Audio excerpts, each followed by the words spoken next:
मान के चलिए आज आपके पास 20,000 रुपए हैं और मैं अगर आपसे बोलूं कि इस पैसे को स्मॉल कैप में, मिड कैप में, लार्ज कैप में और फ्लेक्सी कैप में इन्वेस्ट करना है, तो आप में से बहुत सारे ऐसे लोग होंगे जो पैसे को अलग अलग जगह पे इन्वेस्ट करेंगे और सेम अमाउंट, मतलब कि 5,000 रुपये मिड कैप में कर दिया, 5,000 रुपये स्मॉल कैप में कर दिया, 5,000 रुपये लार्ज कैप में कर दिया और बचा हुआ 5,000 रुपये फ्लेक्सी कैप में कर दिया।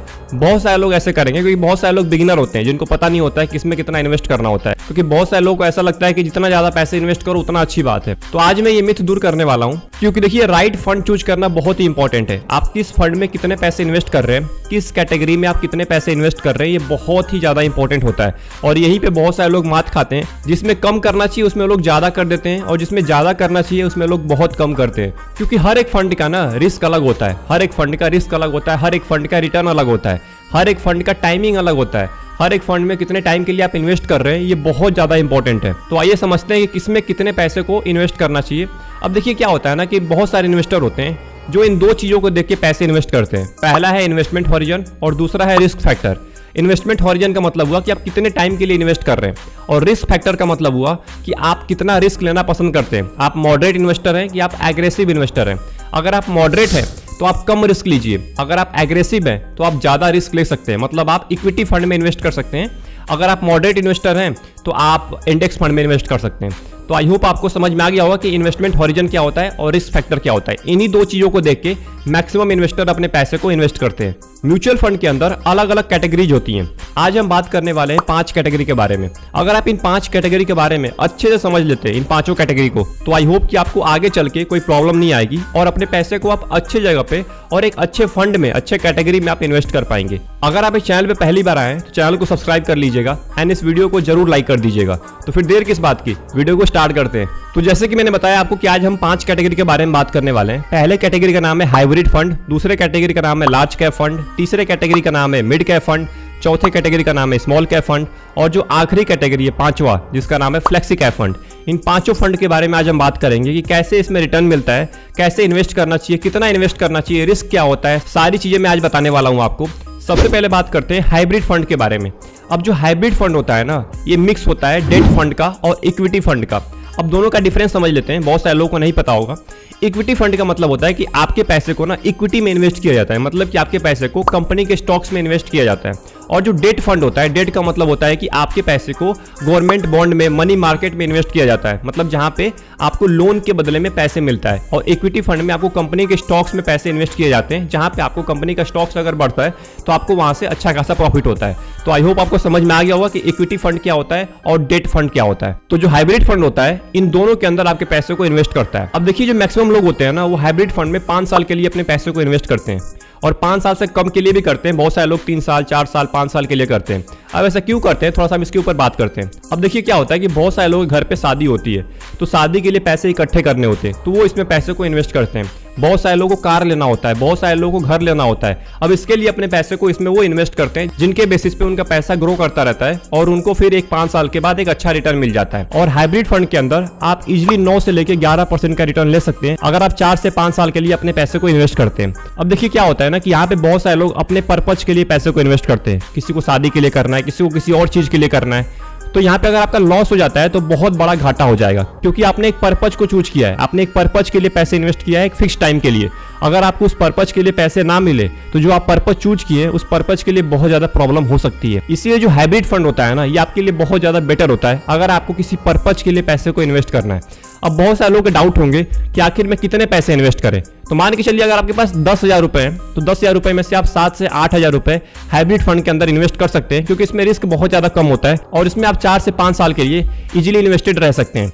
अब बात करते हैं लार्ज कैप फंड के बारे में। जो लार्ज कैप फंड होता है ये प्योर इक्विटी फंड होता है। जो हाइब्रिड फंड था वो मिक्स था, हाइब्रिड फंड जो था वो मिक्स था इक्विटी फंड का और डेट फंड का।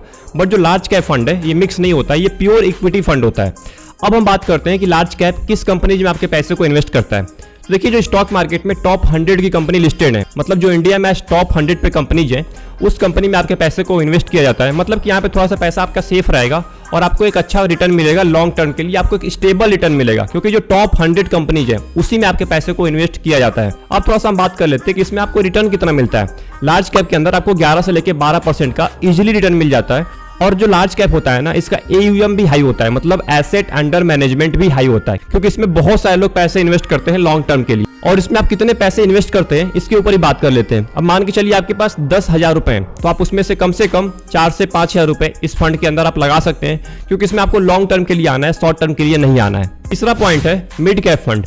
मिड कैप फंड भी एक प्योर इक्विटी फंड होता है। इसके अंदर आप पैसे को इन्वेस्ट कर सकते हैं अगर आप एक लॉन्ग टर्म इन्वेस्टर हैं, मतलब कि आप अगर 7 साल 8 साल से ज्यादा के लिए इन्वेस्ट करना चाहते हैं तो आप इसमें आ सकते हैं। अब मिड कैप के अंदर आपके पैसे को जो 101 से लेके 250 तक कंपनीज है, लार्ज कैप में आपको टॉप 100 कंपनी में पैसे इन्वेस्ट किए गए थे, बट जो मिड कैप होता है इसमें आपको 101 से लेके 250 तक के बीच में जो कंपनीज है इसके अंदर आपके पैसे को इन्वेस्ट किया जाता है और उसके हिसाब से आपका पैसा ग्रो करता है। इसीलिए इसमें थोड़ा सा रिस्क ज्यादा होता है लार्ज कैप के मुकाबले। लार्ज कैप में आपको टॉप 100 कंपनीज मिलती हैं, इसमें रिस्क थोड़ा सा कम होता है, बट जो मिड कैप होता है उसमें रिस्क थोड़ा सा हाई होता है लार्ज कैप के मुकाबले। इसीलिए इसमें आपको लॉन्ग टर्म के लिए इन्वेस्ट करना होता है, थोड़ा सा मार्केट वोलेटाइल भी होता है इसमें।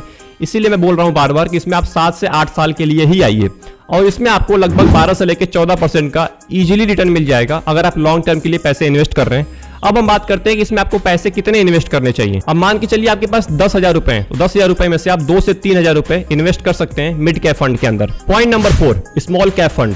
बहुत सारे लोगों ने नाम सुना होगा और बहुत सारे लोग इसके अंदर पैसे भी इन्वेस्ट करते हैं। जो स्मॉल कैप फंड होता है ये भी प्योर इक्विटी फंड होता है। अब इसमें आपके पैसे को जो 250 से ऊपर की कंपनीज है, आपने देखा लार्ज कैप में टॉप 100 कंपनीज थी, मिड कैप के अंदर 101 से लेकर 250 तक कंपनीज थी, बट जो स्मॉल कैप है ना इसके अंदर जो 250 से ऊपर की कंपनीज है उसमें आपके पैसे को इन्वेस्ट किया जाता है। इसीलिए इसमें दोनों से ज्यादा रिस्क होता है। स्मॉल कैप के अंदर आपको लार्ज कैप से भी, मिड कैप से भी, फ्लेक्सी कैप से भी और हाइब्रिड फंड से भी ज्यादा रिस्क का सामना करना पड़ता है। इसीलिए जो स्मॉल कैप फंड होता है ये लॉन्ग टर्म के लिए पैसे इन्वेस्ट करने के लिए होता है, जैसे कि 10 साल के लिए पैसे इन्वेस्ट करने अगर आपको, तो आप स्मॉल कैप को चूज कर सकते हैं। अब बात करते हैं कि आखिर में इसमें आपको रिटर्न कितना मिलेगा। तो स्मॉल कैप के अंदर आपको लगभग 14 से लेकर 18% का रिटर्न मिलता है, मतलब सबसे ज्यादा आपको यहाँ पे रिटर्न मिलता है, जिसके वजह से आप अपने पैसे को लॉन्ग टर्म में एक अच्छा ग्रोथ करा सकते हैं। इसलिए मैं बार बार बोल रहा हूं आपको, स्मॉल कैप के अंदर आपको लॉन्ग टाइम के लिए पैसे इन्वेस्ट करने हैं। अब हम बात कर लेते हैं कि आखिर में कितना पैसा इन्वेस्ट करना है। हमने जान लिया रिटर्न कितना मिलता है, रिस्क क्या होता है, किस कंपनी में आपके पैसे को इन्वेस्ट किया जाता है, कितने टाइम के लिए पैसे इन्वेस्ट करने।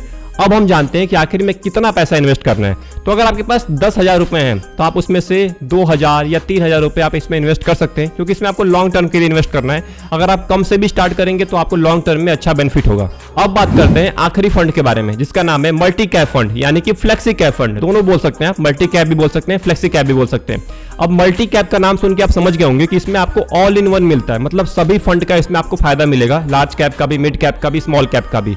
मतलब लार्ज कैप पे आपके पैसे को 50% इन्वेस्ट किया जाता है, मिड कैप के अंदर 25% और स्मॉल कैप के अंदर 25%। जो इसमें फंड मैनेजर होता है वो आपके पैसे को फ्रीली इन्वेस्ट कर सकता है तीनों फंड में, मतलब उसको छूट होती है, सीधी सी बात है, उसको छूट होती है। लार्ज कैप में छूट नहीं होती है, मिड कैप में छूट नहीं होती है, स्मॉल कैप में छूट नहीं होती है, बट फ्लेक्सी कैप में फंड मैनेजर को बहुत ज्यादा बेनिफिट होता है। हर जगह वो पैसे को आपके इन्वेस्ट कर सकता है मार्केट के हिसाब से। अगर मार्केट ज्यादा डाउन चल रहा है स्मॉल कैप में तो उस पैसे को मिड कैप में कर सकता है, मिड कैप में ज्यादा डाउन चल रहा है तो लार्ज कैप में कर सकता है।